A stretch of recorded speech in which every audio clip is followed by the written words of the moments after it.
이 시간에는 워싱턴 주은혜 장로교회 최병석 목사가 말씀을 전하겠습니다.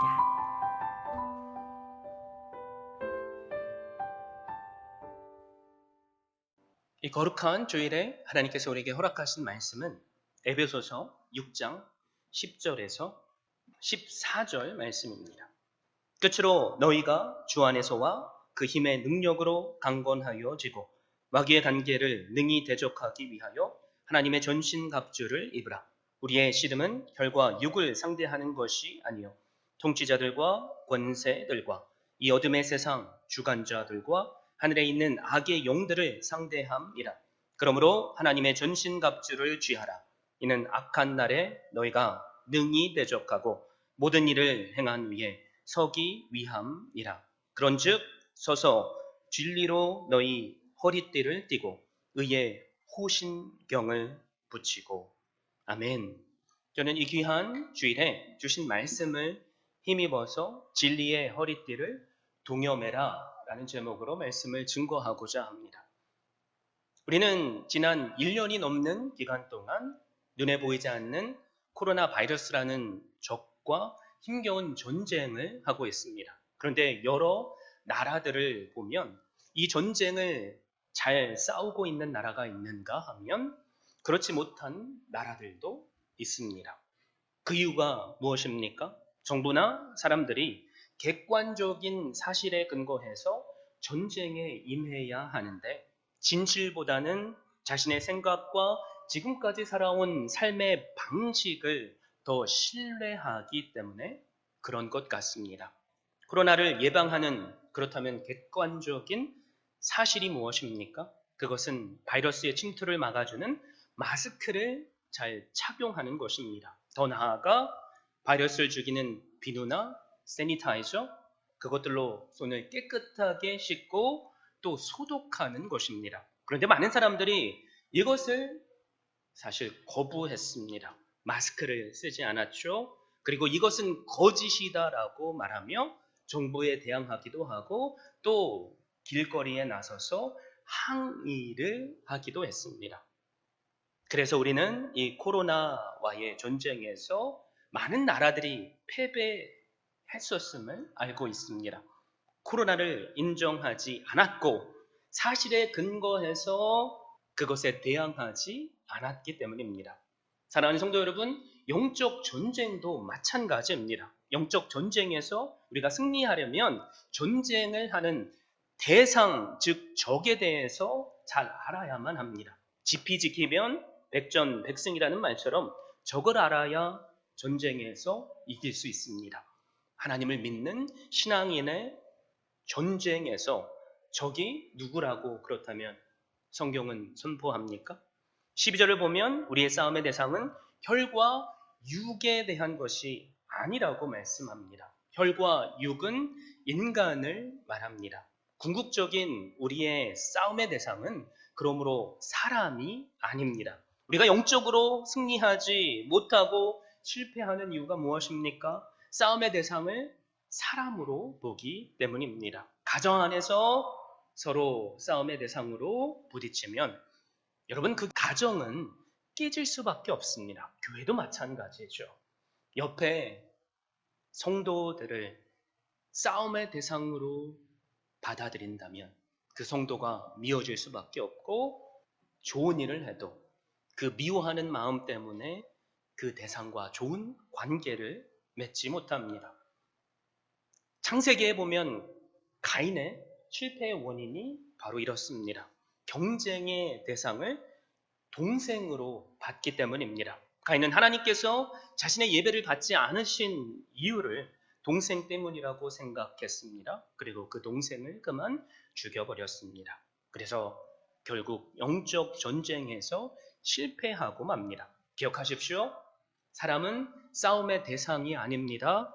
사람은 믿음의 대상도 아닙니다.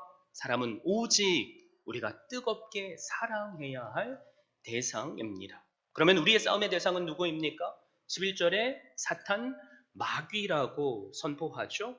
그리고 11절에 보시면 이것을 더 구체적으로 우리로 깨닫게 합니다. 우리의 씨름은 혈과 육을 상대하는 것이 아니요 통치자들과 권세들과 이 어둠의 세상 주관자들과 하늘에 있는 악의 영들을 상대함이라. 모든 악의 배후에 사탄이 있다는 것이죠. 마귀가 이 세상을 문화로 또 여러 가지 모양으로 지배하고 있다는 말입니다. 그래서 우리는 지난 주일에 이 영적 전쟁에서 승리하려면 우리가 주님 안에 있어야 한다고 들었습니다. 더 나아가 그 주님께서 주시는 능력으로 강건해져야 함을 들었습니다. 너희가 주 안에서와 그 힘의 능력으로 강건하여지라 라고 그래서 10절은 선포합니다. 우리가 아무리 적에 대해서 잘 안다고 할지라도 내 자신이 준비되어 있지 않고 무능력하면 그 전쟁에서 우리는 이길 수 없습니다. 그래서 똑같은 세균이 우리에게 침투해도 어떤 사람은 그 몸이 건강하기에 그것을 이겨내는가 하면 또 어떤 사람은 그 몸이 연약해져서 그 병을 이기지 못하는 경우를 봅니다. 그러기 위해서 우리는 그 승리를 위해 주님 안에서 강건해져야만 합니다. 사도 바울은 영적 전쟁에서 제일 먼저 그래서 주 안에서와 그 힘의 능력으로 강건하여지라 라고 말씀하죠. 그리고 우리에게 하나님의 전신갑주를 입으라라고 선포합니다. 우리가 그것을 입을 수 있는 이유가 있습니다. 그것은 하나님께서 우리에게 이미 전신갑주를 준비해 주셨다는 것입니다. 그래서 우리는 그것을 취해서 입기만 하면 됩니다. 그럴 때 우리에게 놀라운 성령 하나님의 능력이 주어지고 우리는 영적 전쟁에서 승리할 수 있습니다. 사랑하는 성도 여러분, 그렇다면 하나님의 전신갑주가 무엇입니까? 성경은 이 전신갑주에 대해서 6가지로 선포하죠. 화면에 준비된 그림을 보면 하나님의 전신갑주, 첫 번째 진리의 허리띠라고 했습니다. 두 번째 의의 호심경을 붙이라고 했습니다. 그리고 세 번째 평안의 복음이 준비한 것으로 신을 신으라고 했습니다. 그리고 네 번째 믿음의 방패를 들라고 했습니다. 그리고 구원의 투구를 쓰고 성령의 검을 사용해야 한다고 선포합니다. 전신갑주, 우리의 전신을 무장하는 무기를 의미하죠. 그런데 우리 몸 중에서 하나님께서 가장 먼저 언급하신 곳이 어디입니까? 다른 그 어떤 것도 아니고 우리의 허리입니다. 사랑하는 성도 여러분, 다른 여러 중요한 부위들이 우리의 몸에는 있죠. 머리도 중요합니다. 신장도 중요합니다. 그런데 왜 하나님은 허리에 띠를 매라고 가장 먼저 말씀하십니까? 허리는 머리부터 발끝까지 이르는 우리 몸 전체의 중심축이자 근간이기에 그렇습니다. 우리가 서로 움직이게 하는 힘의 근원이 바로 허리에서 나옵니다. 사람의 기초이자 근본이 되는 허리는 생명체로 하여금 존재하게 하고 활동하게 하는 생명의 근원이라는 말입니다. 생육하며 번성하라 라고 말씀하시면서 하나님은 야곱에게 창세기 35장 11절로 왕들이 내 허리에서 나오리라 라고 말씀하셨습니다. 역대하 6장 9절에 보면 다윗의 아들 솔로몬이 성전을 지을 것에 대해서 내 허리에서 나올 내 아들, 그가 내 이름을 위하여 성전을 건축하리라 라고 말하고 있습니다. 그러므로 허리로 표현되는 생명의 근원, 곧 우리 삶의 중심과 근본과 기초는 반드시 매여져야 하고 그리고 진리로 붙들려져야만 합니다. 혹시 여기 계신 분들 중에 허리가 아파 보신 분 있습니까? 저도 건강하지만 아직은 젊지만 과거 교통사고를 당한 적이 있습니다. 처음 몇 주는 괜찮았는데 갑자기 허리가 너무 아파서 제대로 누워서 잠을 잘 수도 없고 걸어 다니는데 귀뚱귀뚱 걸어 다녀야만 했습니다. 그리고 일도 손에 잡히지 않았습니다. 경험하신 분들은 이 허리가 얼만큼 중요한지를 알 것입니다. 군인들이 전투에서 승리하기 위해서 그러므로 가장 먼저 해야 할 것은 일어나서 허리띠를 매는 것입니다. 누워서 나태하게 있으면 안 됩니다. 경각심을 가지고 우리는 예비해야 되고 준비해야만 합니다. 그런데 허리띠는 허리띠인데 하나님은 우리로 하여금 어떤 허리띠라고 선포하시죠? 바로 진리의 허리띠입니다.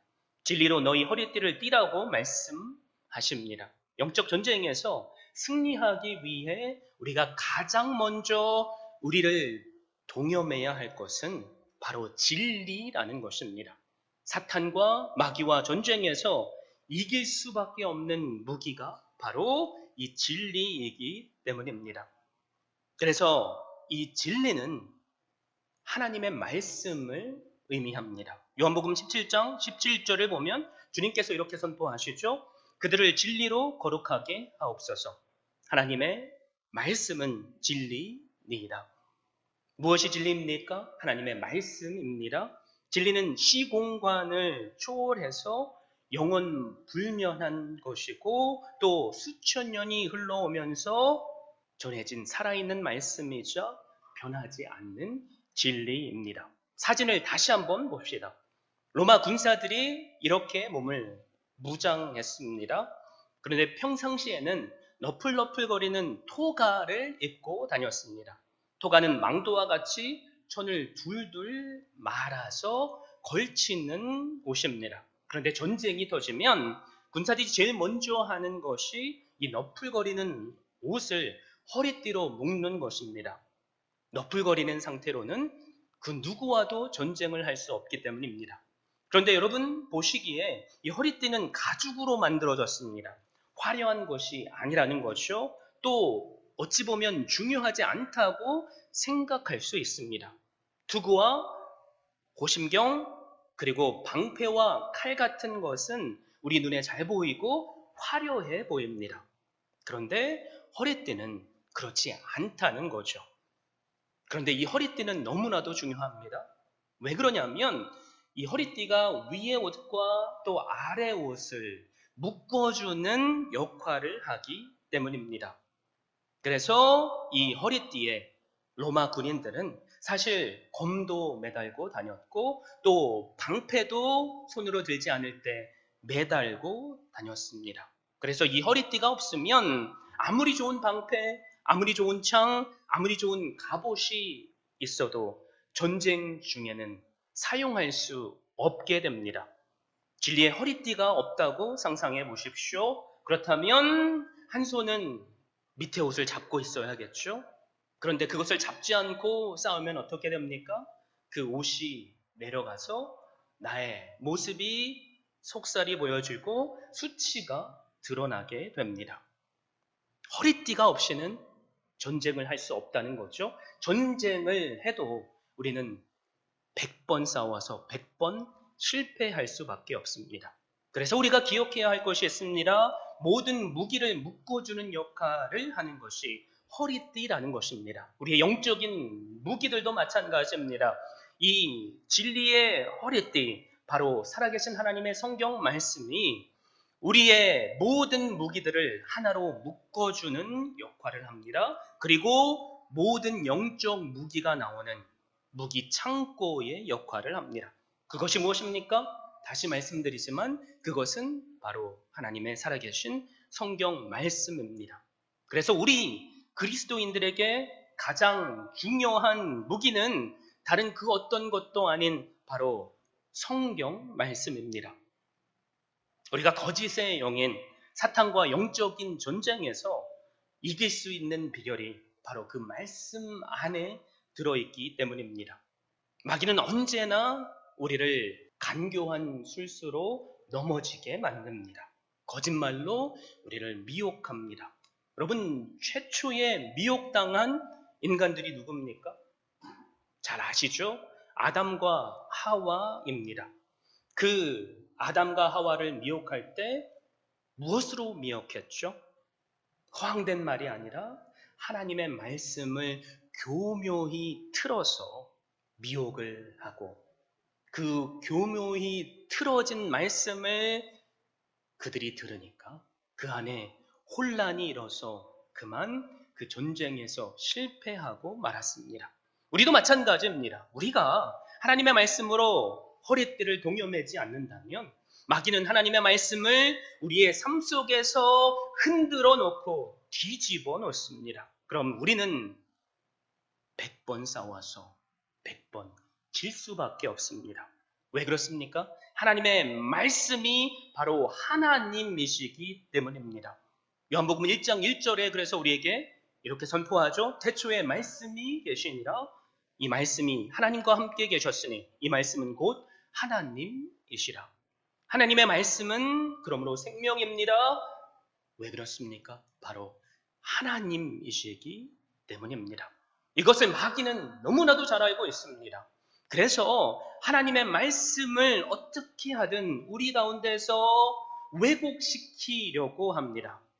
그것도 허황된 말이 아니라 조금만 왜곡시키면 우리는 알아서 그 전쟁에서 실패하고 패배하기 때문입니다. 우리의 신앙생활의 핵심이 무엇입니까?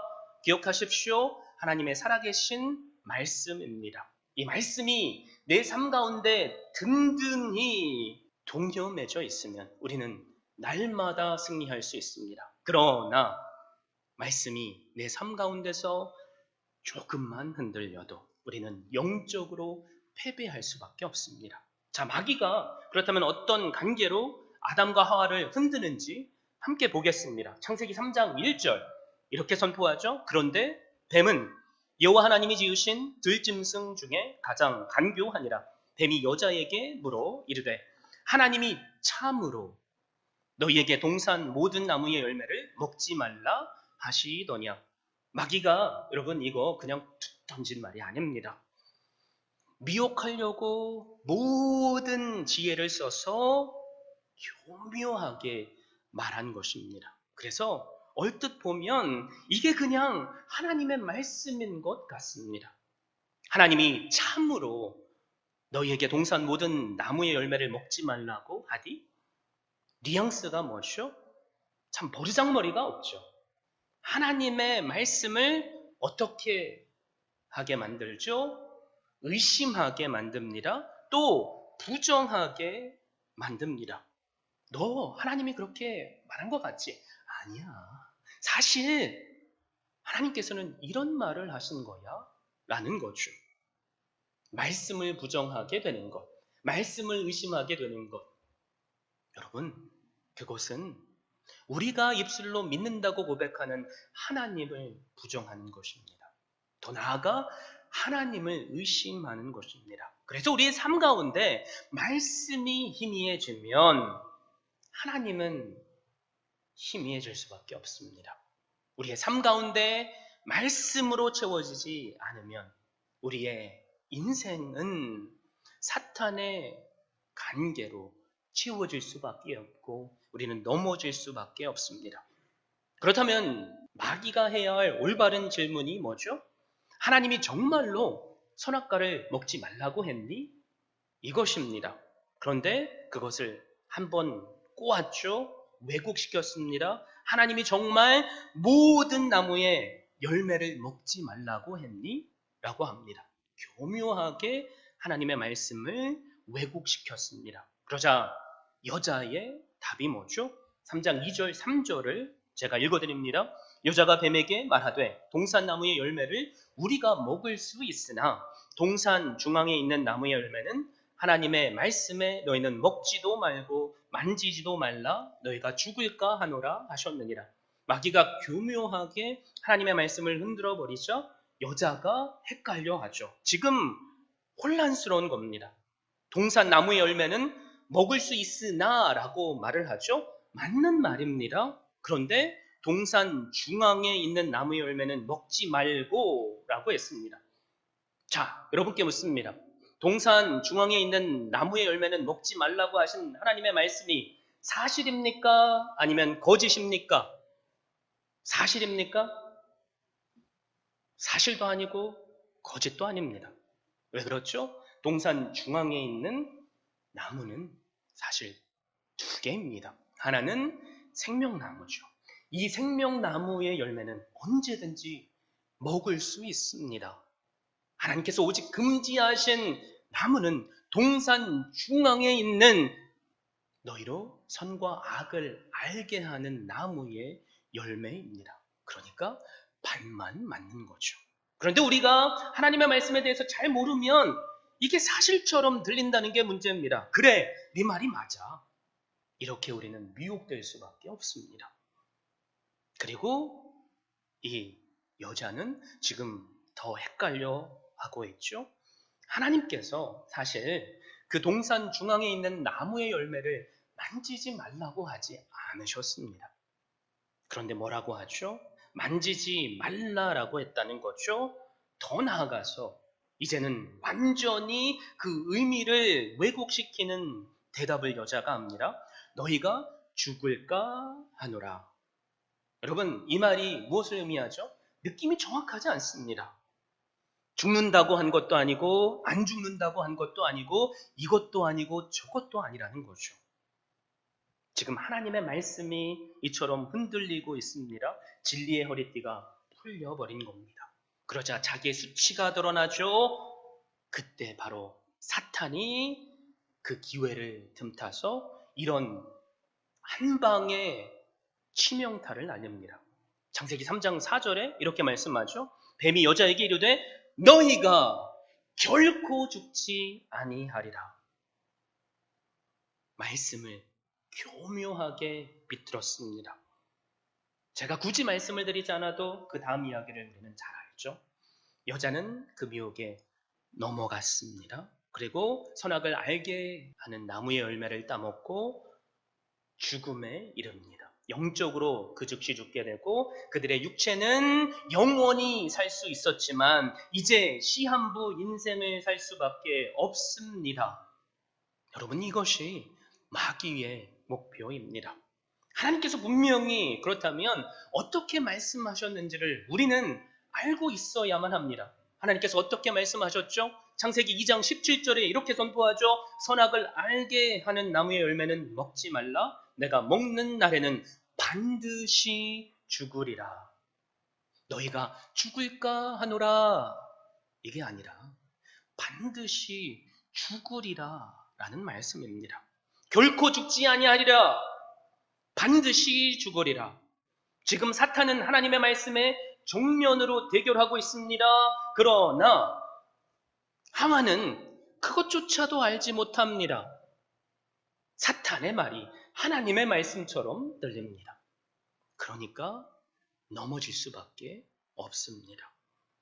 마귀는 이처럼 우리의 삶에서 말씀이 아니라 우리의 감정, 말씀이 아니라 우리의 이익, 말씀이 아니라 우리가 품고 있는 것들을 통해 행복해질 수 있다고 말합니다.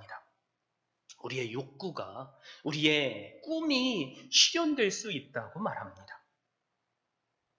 하지만 사탄은 우리의 삶 가운데 말씀이 뒤집어지게 해서 우리 안에서 하나님과의 관계가 깨어지게 만듭니다. 그러므로 여러분 기억하십시오. 우리가 사탄과의 전쟁에서 이길 수 있는 유일한 방법은 우리의 경험이 아닙니다. 우리의 이성도 아닙니다. 우리의 전통도, 우리가 붙잡고 있는 과학도, 그리고 우리가 받은 교육도 아닙니다. 오직 하나님의 말씀입니다. 지금도 사탄은 광명의 천사로, 때로는 우는 사자처럼 우리들을 집어 삼키려고 합니다. 그 대표적인 예가 무엇입니까? 교회를 다니는 많은 사람들이 창조론을 믿지 않습니다. 창세기 1장 1절 말씀도 믿지 않는다는 거죠. 그래서 그들의 입술에서 나오는 말이 무엇입니까? 나는 그것을 믿을 수 없다. 나는 그래서 진화론이 더 맞다고 생각한다. 세상은 빅뱅으로 인해서 태어났고 우리 인간은 진화된 존재이다. 사탄이 교묘하게 파고든 곳이 무엇입니까? 우리가 붙잡고 있는 문화입니다. 그리고 우리가 신봉하고 있는 교육입니다. 인간은 원숭이에서 진화된 존재에 불과하다. 우리가 분명히 그렇게 배우죠.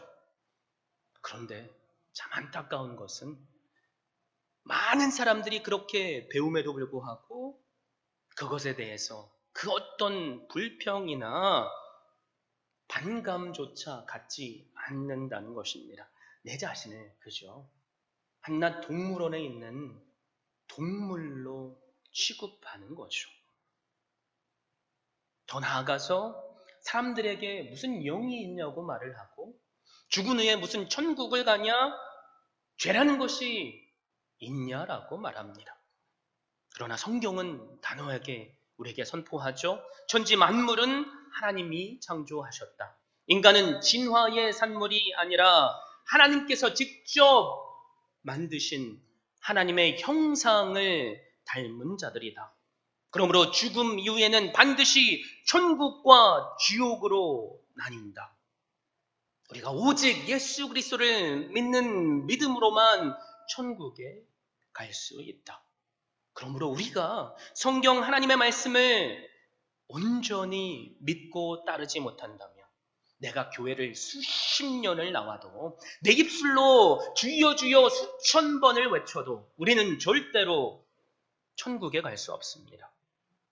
그리고 우리는 영적 전쟁에서 분명히 실패할 수밖에 없습니다. 사랑하는 성도 여러분, 그렇다면 우리가 진리로 허리띠를 띄어야만 합니다. 동여매야만 합니다. 이 말씀 속에 무엇이 존재되어 있습니까? 우리가 진리를 알아야 한다는 것입니다. 하나님의 말씀을 우리는 그래서 온전히 알고 있어야만 합니다. 하와처럼, 그 여자처럼 알고 있으면 안 된다는 것입니다.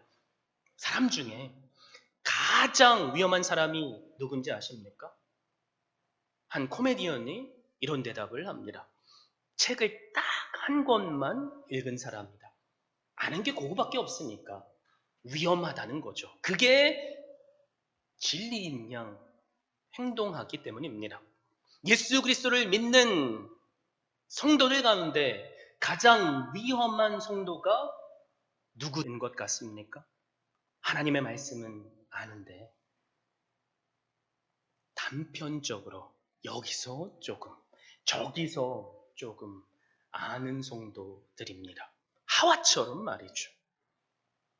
사탄은 그런 우리의 교만을 자극해서 우리로 하여금 하나님의 말씀으로부터 멀어지게 만듭니다. 여러분, 그런데 너무나도 안타까운 것이 많은 성도님들께서 왜 굳이 제자 훈련을 받아야 합니까? 왜 굳이 성경에 대해서 더 알아야만 합니까? 그냥 제가 예수님을 믿으면 천국 가는 거 아닙니까? 라고 말씀하십니다. 맞습니다. 예수 그리스도를 믿으면 우리는 천국을 갑니다. 그런데 믿는 것이 내가 믿습니다라고 고백하는 것이 아니라 우리의 삶의 열매로 나타나야만 합니다. 예를 들면 이런 거죠. 우리가 아이를 어떻게 낳는지 몰라도 아이를 낳을 수 있습니다. 그런데 양육에 관한 제대로 된 지식과 지혜가 없으면 결코 우리는 그 아이를 제대로 키울 수 없습니다. 사람답게 살려면 그래서 교육을 받아야만 합니다. 교육을 받지 않으면 우리는 짐승처럼 살 수밖에 없습니다. 그러므로 여러분께 권면드립니다. 하나님의 말씀을 알아가는 일에 그 무엇보다도 열심을 내십시오. 그래서 내 삶의 모든 선택의 기로에 서 있을 때 하나님의 뜻을 분별하고 그 뜻에 합당한 결정을 할 수 있기를 바랍니다. 사람들 가운데 어떤 부분에서는 믿음이 너무 좋아 보이는데 그런데 어떤 부분은 이 사람이 정말로 믿음이 있는가 의심하게 될 때가 있습니다. 왜 그렇습니까? 하나님의 말씀을 단편적으로 알고 있기 때문입니다. 여러분, 그런데 사탄은 우리가 잘 알고 있다는 그 하나님의 말씀을 가지고 우리를 시험하지 않습니다. 우리가 대충 알고 있지 라고 생각하는 그 말씀을 통해서 우리를 넘어뜨립니다. 여러분, 그런데 우리가 대충 알고 있는 그 말씀 때문에 넘어지면 우리의 인생은 실패할 수밖에 없습니다. 여러분께 묻습니다. 여러분은 진리의 허리띠를 띠고 계십니까? 날마다 성경을 가까이 두고 성경을 열고 묵상하십니까? 연초에 성경을 일독하겠습니다 라고 다짐하신 분들 계실 것입니다. 지금 한 달도 채 지나지 않았는데 그것을 잘하고 계십니까? 아니면 또 넘어져 계십니까? 사랑하는 성도 여러분, 우리의 믿음은 분명히 진리의 띠에서 나옵니다. 그러므로 믿음은 들음에서 나며 들음은 그리스도의 말씀으로 말미암느니라 라고 성경은 선포합니다. 그리고 이 진리되는 하나님의 말씀은 우리로 하여금 구원에 이르게 하는 지혜를 주십니다.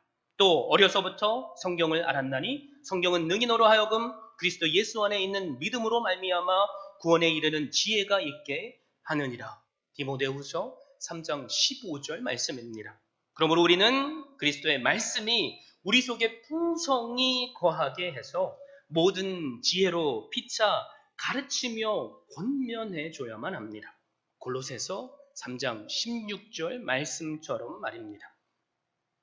사탄은 바로 이 순간에도 우리의 머릿속에 가지고 있는 걱정과 근심, 그것들로 인하여서 하나님의 말씀이 내 귀에 들리지 않게 할 것입니다. 우리의 삶 가운데 그 어떤 경우에도 하나님의 말씀을 더욱더 가까이 하지 못하게 만들 것입니다. 우리가 하나님의 말씀에 더 가까이 가면 갈수록 우리가 사탄과의 전쟁에서 이길 것임을 알고 있기 때문입니다. 그러므로 우리는 날마다 하나님의 말씀을 가까이 해야만 합니다. 더 나아가서 사탄은 우리로 하여금 예수 그리스도만이 길이요 진리요 생명이라는 그 진리된 하나님의 말씀이 사실이 아닌 것처럼 만들 것입니다. 그래서 기독교, 개신교 안에서도 구원이 다른 여러 종교에 있을 수 있다라는 말을 하는 사람들이 있습니다. 그런데 주님은 뭐라고 말씀하시죠? 내가 곧 길이요 진리요 생명이니 나로 말미암지 않고는 아버지께로 올 자가 없느니라 라고 말씀합니다. 우리가 붙잡아야 할 진리, 우리가 날마다 가까이 해야 할 진리, 그 진리가 그러기에 누구십니까? 바로 예수 그리스도입니다. 오직 주님만이 우리를 죄로부터 해방시켜 주실 수 있는 구세주 되십니다. 오직 주님만이 우리에게 참 자유를 주실 수 있으신 분입니다. 그런데 오늘 교회 안에서도 예수님은 진리가 아니라고 말하는 미혹의 영들이 있습니다. 마귀의 전략이죠. 예수님을 제대로 믿지 못하게 만들면 우리가 아무리 성경을 수천 번, 수만 번 읽어도 성경의 본체 되시는 예수님을 거부하기에 우리는 멸망할 수밖에 없습니다. 그래서 고린도후서 4장 4절에 보면 이렇게 선포하죠. 그 중에 이 세상의 신이 믿지 아니하는 자들의 마음을 혼미하게 하여 그리스도의 영광의 복음의 광채가 비치지 못하게 함이니 그리스도는 하나님의 형상이니라. 이것에 대해서 C.S. 루이스는 이런 말을 했습니다. 예수님이 말씀하신 것과 그의 일생을 두고 우리는 그를 위대한 도덕 군자로 보아서는 안 된다. 우리는 양자 태기를 해야 하기 때문이다. 그분의 말씀대로 그를 하나님의 아들로 인정하든지 아니면 거부하든지 해야 한다. 적당한 도덕 군자라는 말은 예수님에게는 통하지 않는다. 예수님은 그가 말한 대로 하나님의 아들이든지 아니면 반대로 미친 사람 중에 하나이다. 예수님의 입에서 나온 말씀들을 그의 말씀대로 다 믿든지 아니면 전부 부정해야지 중간 노선이라는 것은 통하지 않는다. 예수님은 단지 성인 도덕군자, 기독교 창시자로만 생각해서는 안 된다. 사랑하는 성도 여러분, 우리 중에 중간지대는 없습니다. 예수님을 나를 구원해 주신 구세주로 믿든지 아니면 세상의 사람들처럼 미친 사람으로 취급해야만 합니다. 의심하던 도마도 믿었죠. 예수님을 믿지 못하던 예수님의 동생 야고보와 유다도 예수님을 믿었습니다. 왜 그랬습니까? 부활하신 예수 그리스도를 그들이 삶으로 경험했기 때문입니다. 여러분께 묻습니다. 우리는 예수 그리스도께서 우리의 죄를 위해 십자가에서 죽으시고 3일 만에 부활하셨다는 것을 믿고 있습니까? 아멘이십니까? 사탄은 끊임없이 우리의 이 믿음을 흔들 것입니다. 그러므로 여러분께 권면드립니다. 날마다 주님을 가까이 하십시오. 될 수만 있다면 그 하루를 하나님의 말씀을 묵상하시고 그것을 연구하시고 그것을 삶으로 적용해 보십시오. 신명기는 그래서 진리의 허리띠를 띠라라는 이 말을 이렇게 표현합니다. 신명기 11장 18절에서 20절입니다. 이러므로 너희는 나의 이 말을 너희의 마음과 뜻에 두고 또 그것을 너희의 손목에 메어 기호를 삼고 너희 미간에 붙여 표를 삼으며 또 그것을 너희의 자녀에게 가르치며 집에 앉아 있을 때에든지 길을 갈 때에든지 누워 있을 때에든지 일어날 때에든지 이 말씀을 강론하고 또 내 집 문설주와 바깥 문에 기록하라. 여러분, 이 명령에는 놀라운 축복이 함께 따라옵니다. 21절에서 25절 말씀 제가 연이어서 읽어드립니다. 그리하면 여호와께서 너희 조상들에게 주리라고 맹세하신 땅에서 너희의 날과 너희의 자녀의 날이 많아서 하늘이 땅을 덮는 날과 같으리라. 너희가 만일 내가 너에게 명하는 이 모든 명령을 잘 지켜 행하여 너희의 하나님 여호와를 사랑하고 그의 모든 도를 행하여 그에게 의지하면 여호와께서 그 모든 나라 백성을 너희 앞에서 다 쫓아내실 것이라. 너희가 너희보다 강대한 나라들을 차지할 것인즉 너희의 발바닥으로 밟는 곳은 다 너희에게 소유가 되리니 너희의 경계는 곧 광야에서부터 레바논까지와 유브라데 강에서부터 서해까지라. 너희의 하나님 여호와께서 너희에게 말씀하신 대로 너희가 밟는 모든 땅 사람들에게 너희를 두려워하고 무서워하게 하시리니 너희를 능히 당할 사람이 없으리라. 참된 영적인 승리, 오직 우리가 하나님의 말씀을, 그 진리를 우리 삶을 동여매는 띠로 맬 때 가능합니다.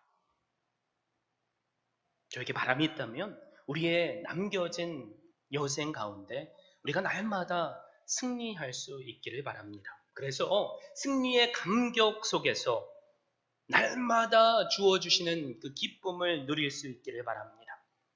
더 나아가 진리의 허리띠를 동여매고 우리와 항상 함께 달려주시는 그 주님과 동행하심으로 우리의 삶 가운데 하나님의 역사가 삶으로, 경험으로, 기적으로 나타나는 그 은혜가 주어지기를 주님의 이름으로 축원드립니다. 지금까지 워싱턴 주은혜 장로교회 최병석 목사였습니다. 주은혜 교회는 오직 하나님만을 높이고 말씀만이 선포되며 제자를 세워 세상을 변화시키는 교회입니다. 이를 위해 첫째, 하나님만을 예배하는 교회, 둘째, 가정을 세우는 교회, 셋째, 다음 세대를 깨우는 교회, 넷째, 세계 선교에 헌신하는 교회, 다섯째, 제자 삼는 교회. 이상 5가지의 핵심 가치를 두고 섬기고 있습니다. 워싱턴 주은혜 장로교회 주일 예배는 오전 11시, 수요 예배는 오후 8시, 새벽 예배는 화요일부터 토요일 오전 6시에 드리며 주소는 12851 나이트 아크로드, 페어팩스, 버지니아 22030입니다. 여러분을 예배의 자리로 초청합니다.